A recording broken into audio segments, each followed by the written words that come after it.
What's up, y'all? This is Brian Mazik, aka Franchise Play, and I'm coming to you now. You saw the simulation videos. This is my predictions for the NFL Wildcard round.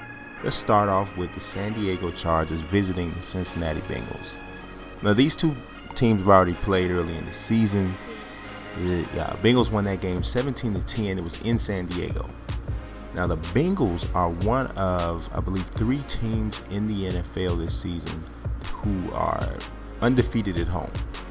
This game is in Paul Brown Stadium because the Bengals are division winners.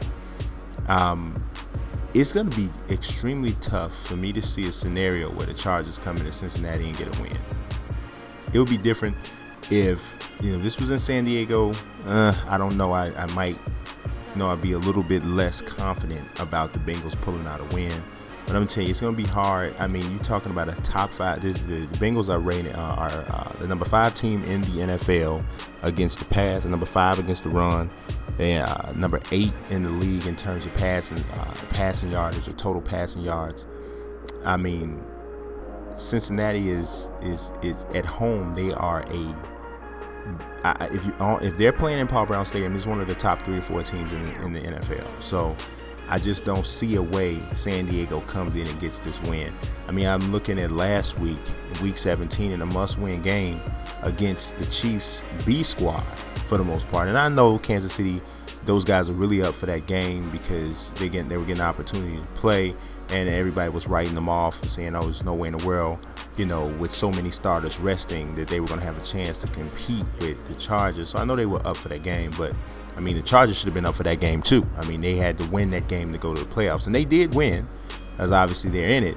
But it was a very big struggle, and I just don't think that the Chargers offensive line is going to hold up enough to give Rivers the type of time he needs to have a huge game. I think the Bengals pass rush is among the best, if not the best, in the NFL, and I think the Bengals get the win and move on. So just like the simulation, even though I didn't base my prediction off the simulation, I think the Bengals win at home. Looking at the next game, which is the Kansas City Chiefs coming in to take on the Indianapolis Colts. Now, this game, this one could be looked at as perhaps a little bit trickier. I mean, yes, the Colts did just beat Kansas City. I mean, in week 16, they beat them 23-7 in Kansas City. And we all know that the Colts have made a habit of beating the teams with the elite records throughout the season. They own a win over the 49ers. They beat the Seahawks. They beat Denver. They beat Kansas City. So they have knocked off some of the bigger teams in the league already. So playing at home, can they come through again in the playoffs? Even though they've had some time periods this season where you wonder what in the world's going on. A 38-8 loss to St. Louis in week 10, a 40-11 loss to Arizona in week 12. I mean, just some peculiar kind of losses considering the wins that they had. But even more so than, you have to doubt the Colts and whether or not, which Colts team is going to show up. Even more than that, I don't trust the Chiefs. The Chiefs depend a lot on forcing turnovers. They do. But they have fallen into a place where they give up a ton of yardage. Ranked 25th in the NFL opposing passing yards, 22nd in the league against the run. And on top of that, they depend so much on the run game. And I'm not sure, based off of the way things have gone this season and with the weapons that Alex Smith has with Kansas City, whether or not he can really get it done, and whether or not when the time comes, are they going to be able to make plays through the air? I know Jamal Charles is amazing, but are they going to be able to make plays through the air? I mean, Jamal Charles is actually the leader on the team in receptions, as well as obviously the leader in rushing. So I don't know. I don't trust the Chiefs playing on the road against the Colts.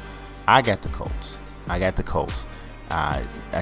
can't go with the Chiefs. I just really feel like they, you look at, obviously you look at their schedule from last year. I mean, the schedule that they had based off of the year they had last year wasn't supposedly one of the toughest schedules. And then every time they played a team that was a big time team this season, had an opportunity to prove themselves, for the most part, they fell flat.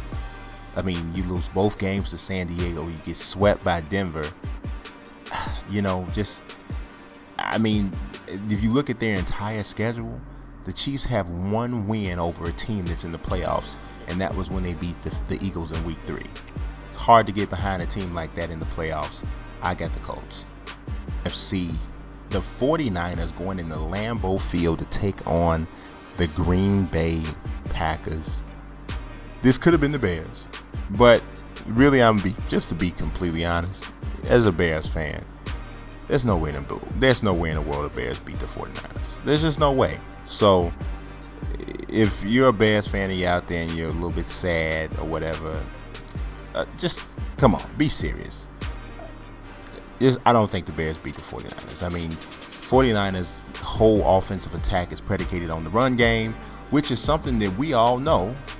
The Bears can't stop the run. The worst team in the NFL and the league in stopping the run. So, to be honest, the Packers actually have a better chance to beat the Niners than the Bears do.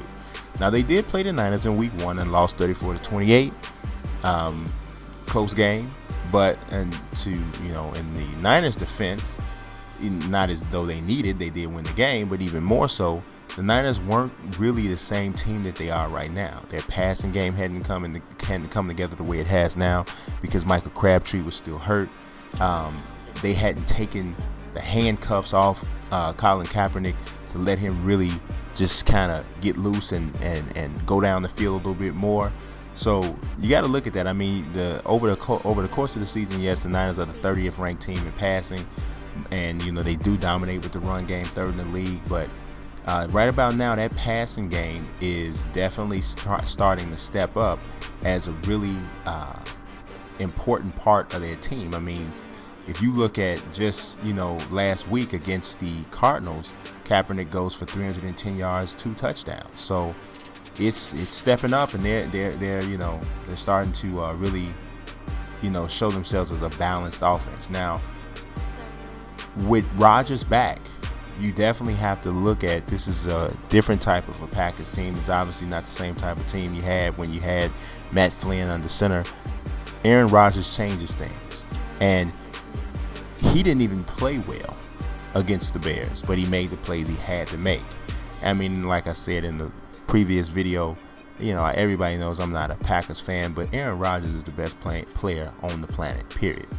All things considered, he's the best player. I think he's a humongous difference maker, and he could very well make a difference in this game. But that said, even though the Packers are at home, and we know traditionally they're a tough team at home, no team in the NFL is playing better than the 49ers are playing right now. They are clicking on all cylinders. The defense is nasty. The offense has balance. The 49ers beat Green Bay in Green Bay. Last but not least, the Philadelphia Eagles host the New Orleans Saints in the NFC Wildcard game. This is a tough one to kind of figure, because coming into Week 17, the Saints have lost 2 games in a row. Tough teams, lost 2 games in a row. They lost to the Rams and also dropped a game to Arizona. So, I mean, the Eagles, we all know, offensively, this team has the ability to put up major numbers. We know that they are a very, very difficult team to slow down. I mean, you put up 54 points against the Bears, but again, you can kind of say, hey, that's not really saying much because the Bears are the Bears. I think I said that, the Saints lost to the Saints. The Saints lost to the Cardinals and St. Louis. As a matter of fact, it was St. Louis and Carolina. I'm sorry. But came into the game in the Week 17 against Tampa Bay, having lost 2 games in a row. They destroyed Tampa Bay in a must-win game, beat them 42-17. So going into this game against Philly, haven't played Philly all season. Whose defense steps up? Whose defense steps up and really is able to get key stops? I mean, if you look at it on paper, you would obviously say this has to be the Saints. I mean, the Saints have been okay against the run, not horrible, but very good against the pass. Philly hasn't been very good against any aspect of any team's, of any team's attack. The passing game definitely has been horrible. It's dead last in the NFL. So if you consider you're going into a playoff game, I mean, the run is in the top 10. The defense is in the top 10 against the run, but you kind of think that part of that is the reason is because they can't stop anybody's passing game. So teams are throwing the ball like crazy. So if you think about, you got a team that is dead last in the NFL going into a playoff game against Drew Brees. Yeah, that's a difficult. I mean, for all intent and purpose, it looks like this could turn into a shootout. It really could. And if you give me I'm not completely sold on Nick Foles. I'm not. If you give me the opportunity in a shootout and you say who's going to win a game, the team that's quarterbacked by Drew Brees or the team that's quarterbacked by Nick Foles, I'm sorry, I understand it's in Philly, but I'm putting my money on Drew Brees. I think the Saints win on the road in the playoffs and knock off the Eagles. I know I got a lot of subscribers in Philly. I love y'all. But I gotta go with Breeze and the Saints. I just got to. We'll see how close I come with my predictions. I might be dead wrong. I might be so accurate you think I'm psychic. Either way, y'all subscribe, follow, peace.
Saru Beats.